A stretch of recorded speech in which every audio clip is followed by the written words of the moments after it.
The app was developed so that we can get a defibrillator to people very quickly once they collapse. So although the ambulance service provides a rapid response, if it's possible to get an AED to someone even quicker, then we know that that can make a big difference in terms of survival. In fact, you're 2 to 3 times more likely to survive if someone can get an AED to you before the ambulance service arrives. Are you all right? Are you okay? Probably just taking the mickey, is he? He's probably been on the booze. No, he's not breathing. God.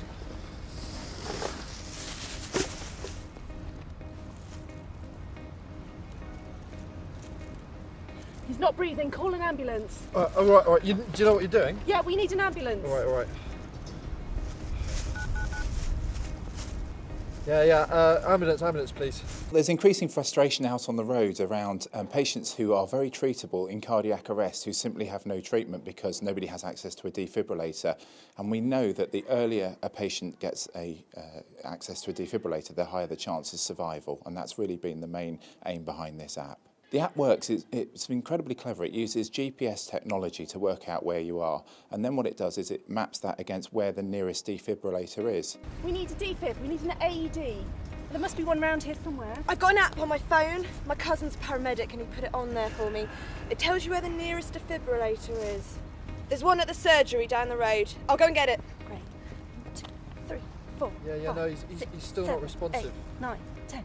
So when you open the app up, one little dot shows where you are, one little dot shows your nearest AED.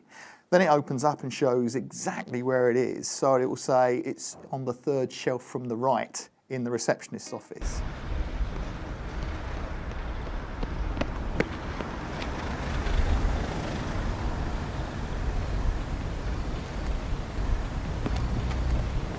I think the main problem is trying to get the resource to actually populate and verify the data. It's quite a big data gathering exercise, and the whole credibility of the app relies on the data being accurate. We didn't want to invent the wheel if it's already existing.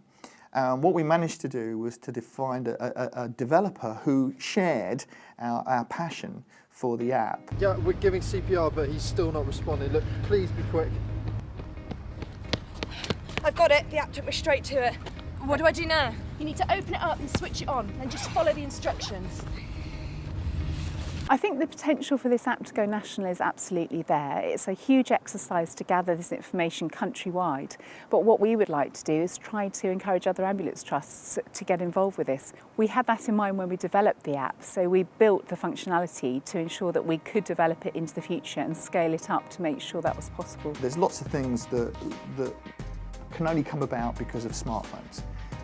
In the time before that, you'd have to have a book. There is absolutely no point in having an app unless it benefits clinical outcomes and the actual outcomes for patients. And I think without that as a firm basis, we don't see any real rationale for developing them. Apps are potentially very powerful devices in many aspects of clinical care.